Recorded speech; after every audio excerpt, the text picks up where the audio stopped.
All right, we have so far discussed many things, Laura. We've discussed vulnerabilities, penetration testing, incident management, among others. Now, do they work together or are they all done in isolation?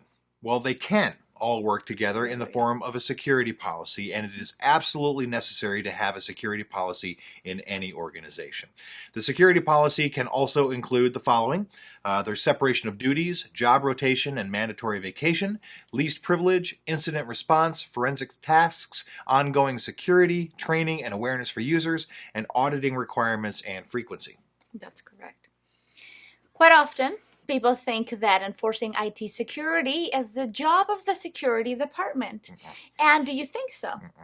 Well, they are the main drivers, but without the collaboration of other departments, the results will not be effective. That's right. Who are the collaborators then?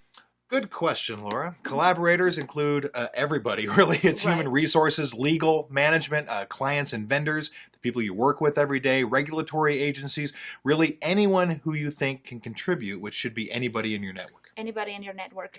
Let me briefly introduce what should be included in a security policy and set up procedures. Identify key stakeholders, define implementation.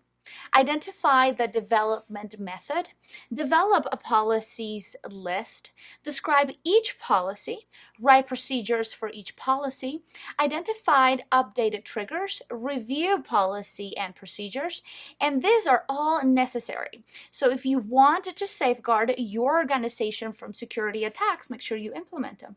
Good idea.